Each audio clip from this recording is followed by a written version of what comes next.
जय हिंद दोस्तों, मैं अंकित शर्मा छोटे से गांव जिला उन्नाव से कलम यू क्लासेज पर आपका स्वागत करता हूं। तो कैसे हैं आप लोग। हर शनिवार को हमारे ऑफलाइन क्लासेज में टेस्ट होते हैं, तो जिनका सॉल्यूशन हम ऑनलाइन इस पर करवा देते हैं। तो जो टेस्ट है और उसमें जो क्वेश्चन है, देखते हैं आपको कितने क्वेश्चन आ जाते हैं। तो शुरुआत करते हैं पहले क्वेश्चन से, और इसके क्वेश्चन मान लो एक प्रकार से इंपॉर्टेंट होते हैं। और ये टेस्ट का है ये टेस्ट है समांतर श्रेणी का। देखते हैं पहला क्वेश्चन क्या है। तो पहला क्वेश्चन है ए बी और सी के ऐसे मान ज्ञात करो जिसमें ए 7। अब देखो ए बी सी के मान ज्ञात करना है जिसमें दिया हुआ है ए 7 बी 23 सी। ये सभी क्या है, एक समांतर श्रेणी में है। ये क्या है, एक समांतर श्रेणी में है। अब देखो यहाँ ये समांतर श्रेणी में है, तो हम इसको करेंगे कैसे। अब देखो यहाँ अच्छे से ध्यान देना। सबसे पहले अगर क्वेश्चन में कह दे, ध्यान देना, अगर क्वेश्चन में कह दे कि समांतर श्रेणी में है, तो सबसे पहले तुमको यहाँ ध्यान रखना है कि इनका जो सार्वंतर होता है वो बराबर होता है। हम मान लेते हैं कि ये जितने भी पद हैं ये T1 T2 T3 T4 और T5 है। अगर ये मान लिया तो हमेशा ध्यान रखना T2 माइनस T1, इसका सार्वंतर बराबर होगा किसके, T3 माइनस T2 के बराबर होगा, और इसका सार्वंतर इसके बराबर होगा, मतलब T4 माइनस T3 बराबर होगा T5 माइनस T4 के। सब एक दूसरे के बराबर होंगे। तो देखो शुरुआत करते हैं। तो सबसे पहले हम क्या करते हैं, इसको हल करते हैं। हल करते यहाँ से करेंगे T2 माइनस T1, तो मतलब 7 माइनस बी हो जाएगा, बराबर T3 माइनस T2 मतलब बी माइनस 7 हो जाएगा। ये बराबर हो गए। अब देखो इनको बराबर कर लिया, तो यहाँ उल्टा कर दिया, 7 माइनस ए होना चाहिए था, 7 माइनस ए, यहाँ हो जाएगा बी माइनस 7। तो जब इनको हल करेंगे तो यहाँ देखो ये इधर आ जाएगा, तो माइनस के ए माइनस के बी बराबर हो जाएगा माइनस के 7 माइनस के 7। तो यहाँ से a plus B minus common कर लेते हैं। जब माइनस कॉमन यहाँ भी कर लेते हैं तो यहाँ आ जाएगा 14। तो a प्लस बी का मान कितना आ गया, 14 समीकरण मान लेते हैं 1। अब देखो इसी तरह दूसरा करते हैं। अब देखो जब करेंगे तो T3 और T2 के बराबर कर चुके, अब T4 T3 इनके भी बराबर इसको कर देते हैं। तो यहाँ पे देखो 7 माइनस ए बराबर होगा, अब इसके बराबर हम इसको भी कर सकते हैं। तो 7 माइनस ए बराबर क्या होगा, 23 माइनस बी। अब इसको देखो तो यहाँ 7, यहाँ ए है तो यहाँ हो जाएगा माइनस के ए प्लस के बी बराबर यहाँ 23 माइनस के 7। अब देखो यहाँ अगर माइनस कॉमन भी ले लें, वैसे इसे रखते हैं a प्लस बी बराबर क्या हो जाएगा, 23 में 7 चले जाएंगे, बचेंगे 16। ये समीकरण हो गया दूसरा। हमें मान किसके निकालने, ए बी और सी के। तो सबसे पहले अब करते क्या हैं, यहाँ से देखो हम समीकरण 1 तथा 2 से हल करेंगे, समीकरण 1 तथा समीकरण 2 से। अब यहाँ पे देखेंगे तो देखो, या फिर लिख देते हैं या जोड़ने पर। तो यहाँ पे देखो ये हो जाएगा a प्लस बी बराबर 14 और माइनस के a प्लस के b बराबर 16। तो जब जोड़ देंगे इनको तो a से a कट गया, 2b बराबर कितना हो जाएगा 30 और b बराबर हो जाएगा 15। तो यहाँ से हमारा b का मान निकल आया। अब b का मान अगर इधर रख देंगे तो यहाँ से हमारा a का मान भी निकल आएगा। b का मान 15 रखेंगे तो a बराबर कितना आ गया, माइनस का 1। अब देखो हमारा a निकल आया, b निकल आया, बचा क्या, c।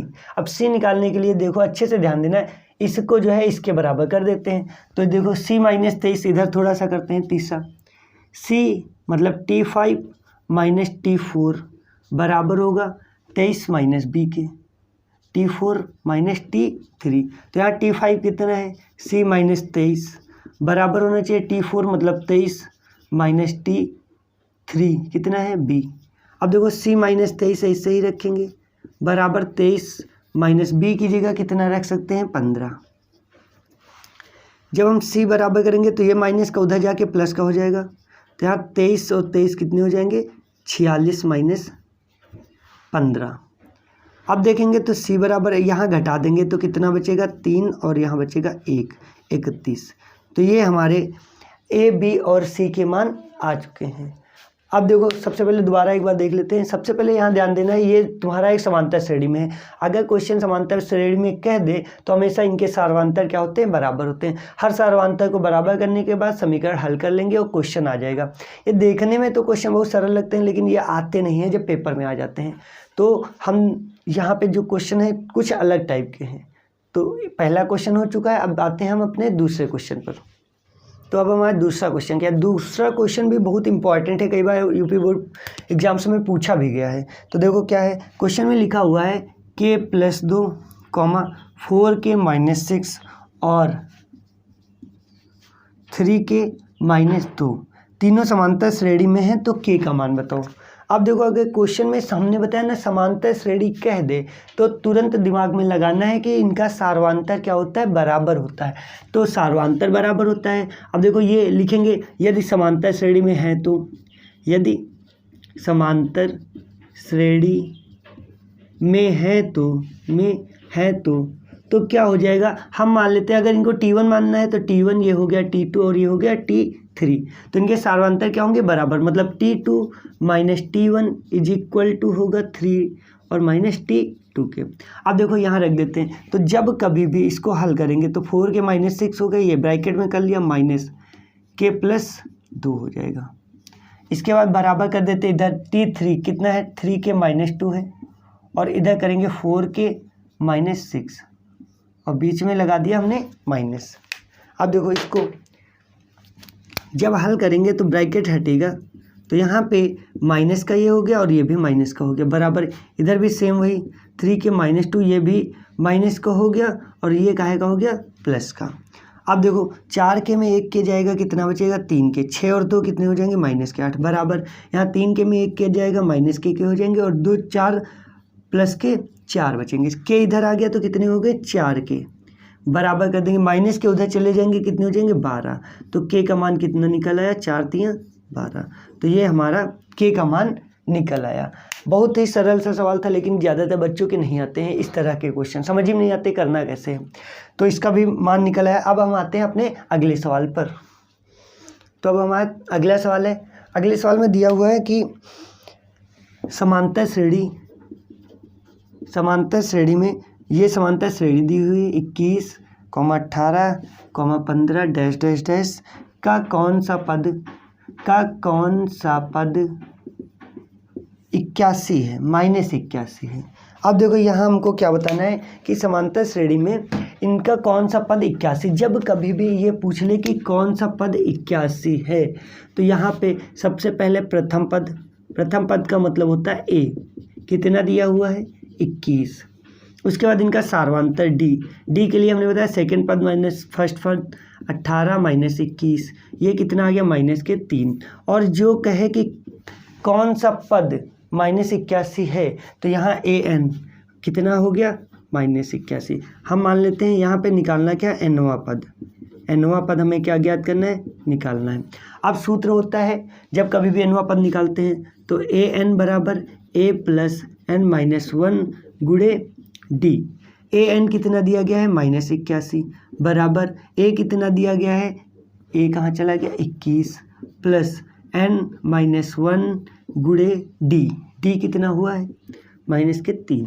अब देखो सबसे पहले यहाँ करना क्या है, इसको ले जाते हैं, 21 को उधर ले जाएंगे तो प्लस का इधर जुड़ जाएगा, तो कितना हो जाएगा 102, वो भी कहेंगे माइनस के। अब देखो उधर क्या बचा, इधर अगर बचा तो n-1 गुणे -3। अब -3 से इधर क्या हो जाएगा, भाग, तो भाग कर देते हैं थोड़ा सा डायरेक्ट, 3 3 को 9 और 1 बचा, 3 चौको 12, n-1 आ गया, ये 3 3 को 9, 1 3 चौको 12, n-1 माइनस से माइनस कट जाएगा। जब n बराबर करेंगे माइनस का उधर आ जाएगा, तो n बराबर हो जाएगा 34 और 1 35। तो n का मान हमारा निकल आया 35, मतलब 35वां पद जो होगा वो -81 होंगे। इतना सरल सा सवाल था, बस ध्यान नहीं दिया जाता कि 81 को क्या लिखें। जब कभी भी कहे कौन सा पद, तो हमेशा ये लास्ट पद होता है, अंतिम पद होता है। तो ये क्वेश्चन भी हमारा आसानी से हो गया। इसके बेहतरीन क्वेश्चन है समांतर श्रेणी के। तो अब आते हैं हम अपने अगले सवाल पर। अगला सवाल देखते हैं क्या है। अब अगला क्वेश्चन है, क्वेश्चन में लिखा हुआ है 2 अंकों वाली कितनी संख्याएं 3 से विभाज्य हैं। क्या क्वेश्चन है, 2 अंकों वाली कितनी संख्याएं 3 से विभाज्य है। अब 2 अंकों वाली बतानी है, तो 2 अंकों अगर हम कहें 9 तो 9 तो एक ही अंक है, तो सबसे पहला जो अंक होगा वो होगा कितना 12, जो कि 3 से विभाज्य हो जाएगा। उसके बाद 15, उसके बाद 18 डैश डैश करके। अब लास्ट में अगर देखेंगे तो 100 के पहले क्या आ जाता है 99, जो कि 3 से विभाज्य है। 2 अंकों वाली कितनी, अब टोटल संख्या हमें बतानी है कि कितनी, इसका मतलब हमें पद क्या ज्ञात करने, n का मान ज्ञात करना है। a बराबर प्रथम पद 12 दिया हुआ है। d की बात करें तो d मतलब 15 - 12 कितना हो गया 3, d का मान भी पता है।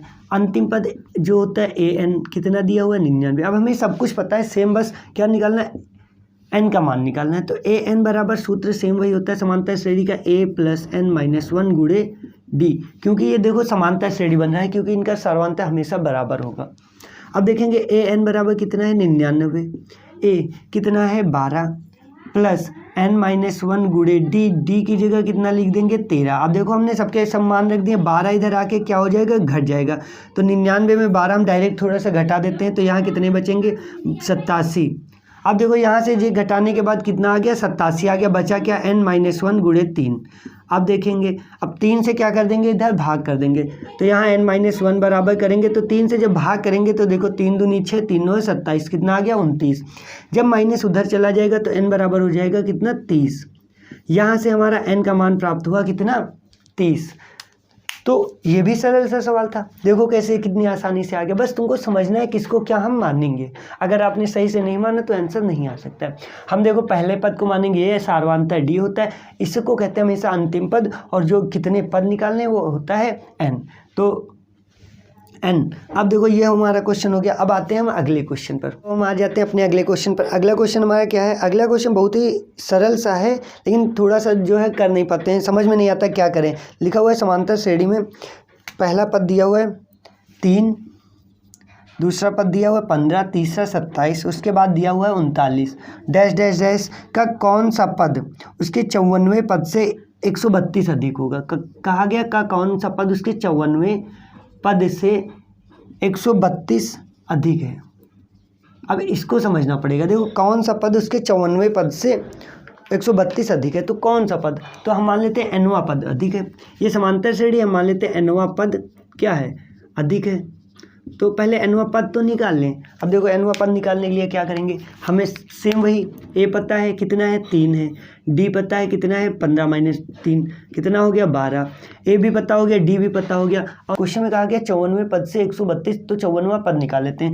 मतलब हमें क्या करना है a 54 निकालना है, और हमें n दिया है कितने हैं पद 54, ठीक है।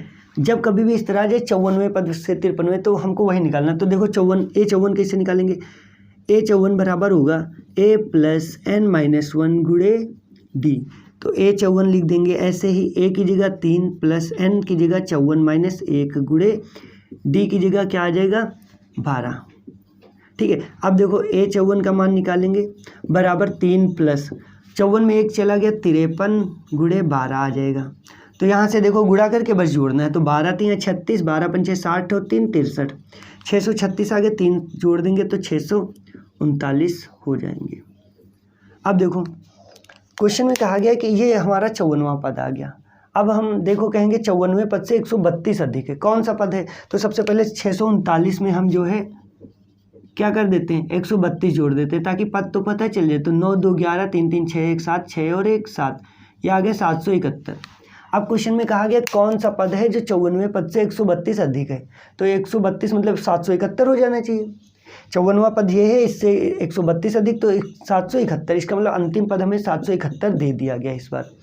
और हमें देखो a सेम रहेगा, d सेम रहेगा, और हमें जो अंतिम पद दिया है an, यहाँ पे लिख देते हैं an हमारा निकल के आया है, वो कितना निकल के आया 771। अब यहाँ से हल कर देते हैं, an बराबर सेम सूत्र लिखा हुआ है, तो यहाँ 771 बराबर a कितना है 3 + a + n नहीं पता है क्योंकि कौन सा पद पूछा गया, n - 1 × d कितना दिया हुआ है 12।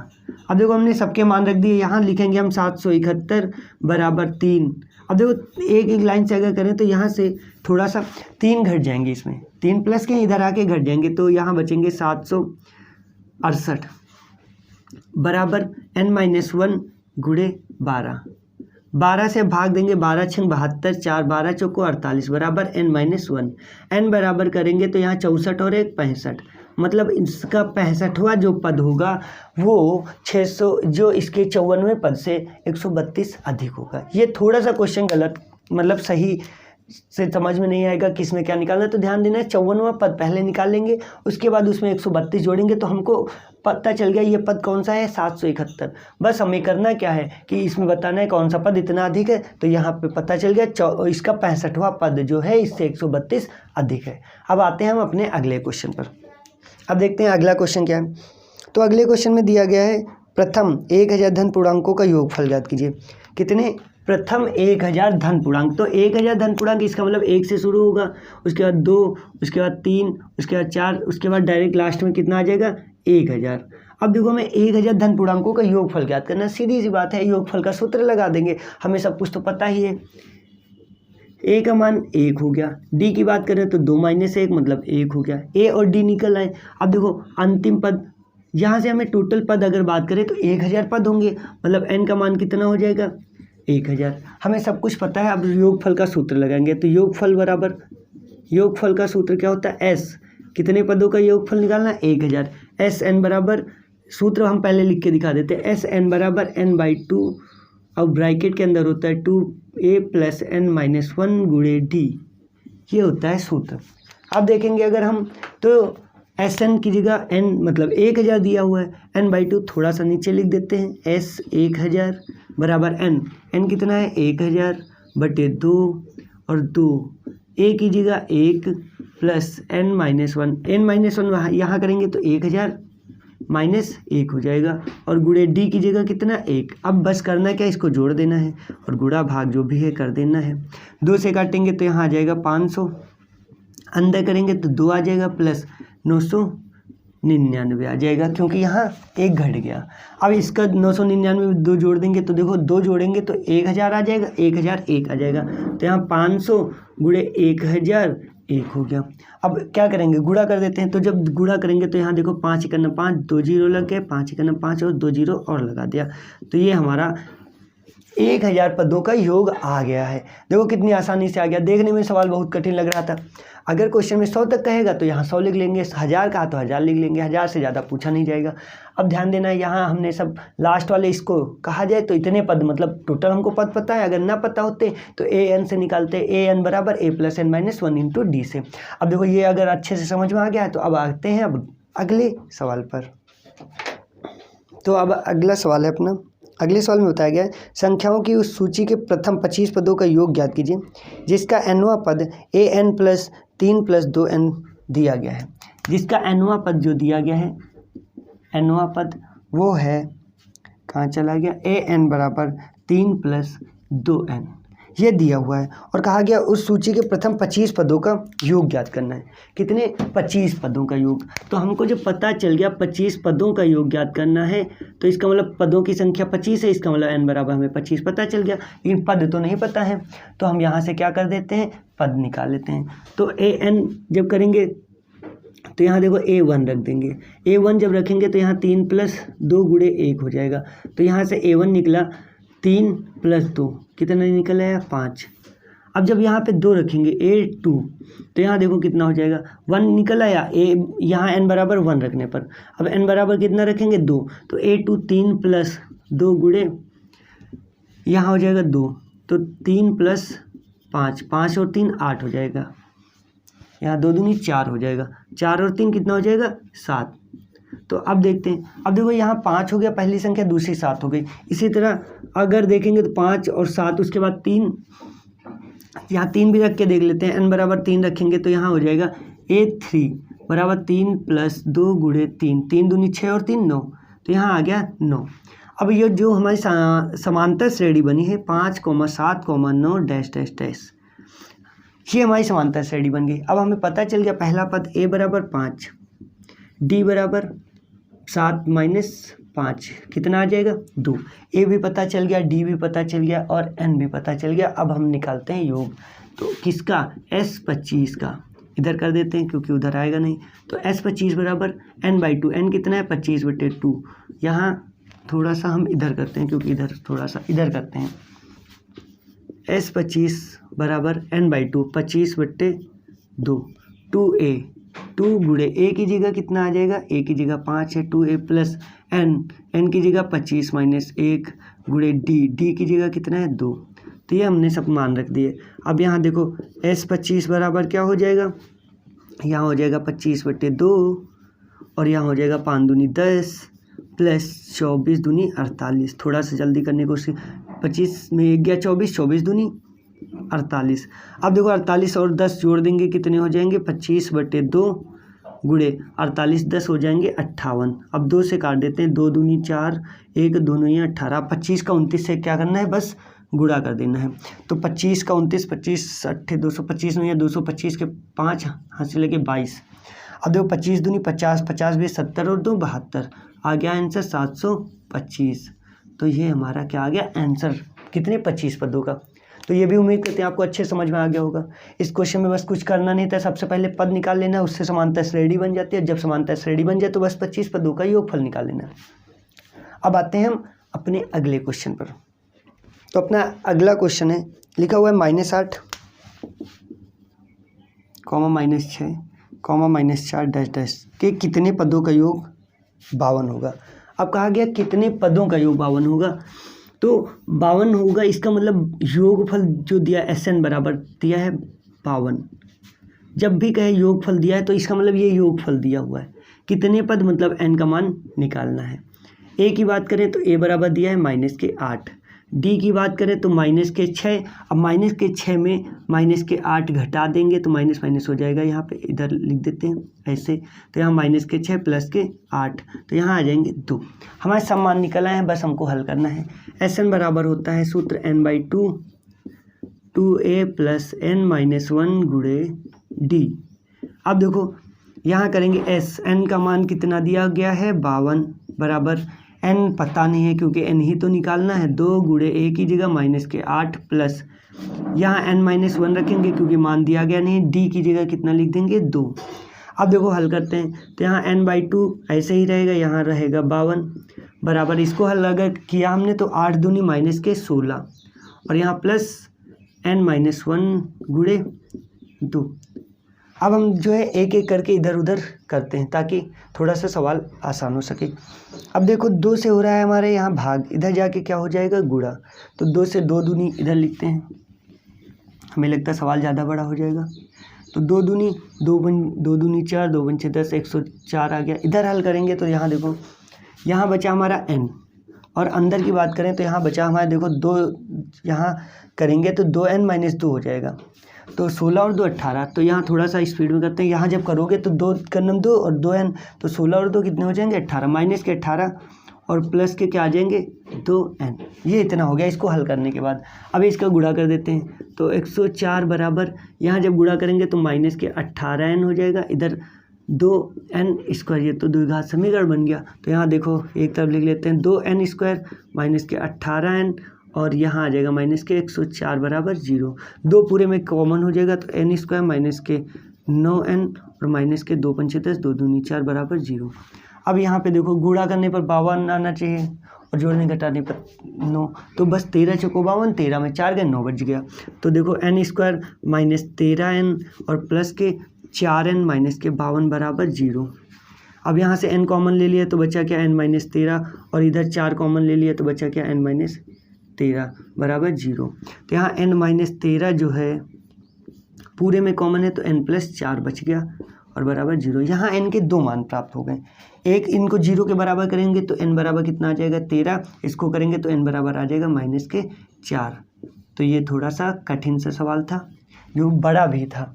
तो उम्मीद करते हैं ये भी आपको अच्छे से समझ में आ गया होगा। हमने बताया था बस इसको क्या करना है, ये दिया हुआ है समानता श्रेणी में, हम यहाँ से a निकालेंगे d निकालेंगे सब कुछ निकालेंगे, सेम जैसे करना है वैसे करेंगे। बस फर्क इतना है यहाँ द्विघात समीकरण बन जाएगा और द्विघात समीकरण हमने पढ़ाया हुआ है। तो अब आते हैं हम अपने अगले और लास्ट क्वेश्चन पर। तो अब हमारा अगला क्वेश्चन है। अगले क्वेश्चन में लिखा हुआ है किसी समांतर श्रेणी के 7वें पद का 7 गुना उसके 11वें पद के 11 गुने के बराबर है। अब देखो सबसे पहले यहाँ मान लेते हैं प्रथम पद a है और सार्वांतर, यहाँ देखो ये मानना जरूर है, सार्वांतर कितना है, सार्वांतर है d हमने मान लिया। अब लिखा हुआ है कि किसी समांतर श्रेणी के 7वें पद का 7 गुना। अब लिखेंगे प्रश्नानुसार। अब प्रश्नानुसार प्रश्न में क्या कहा गया देखते हैं।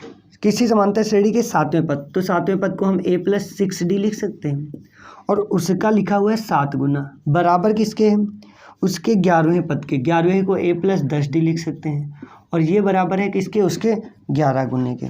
तो उसका बताया गया, तो उसका 18वां पद ज्ञात कीजिए। कौन सा पद ज्ञात करना है, 18वां पद। बहुत सरल है लेकिन देखने में थोड़ा सा कठिन। जो कहा गया वैसे कर देंगे।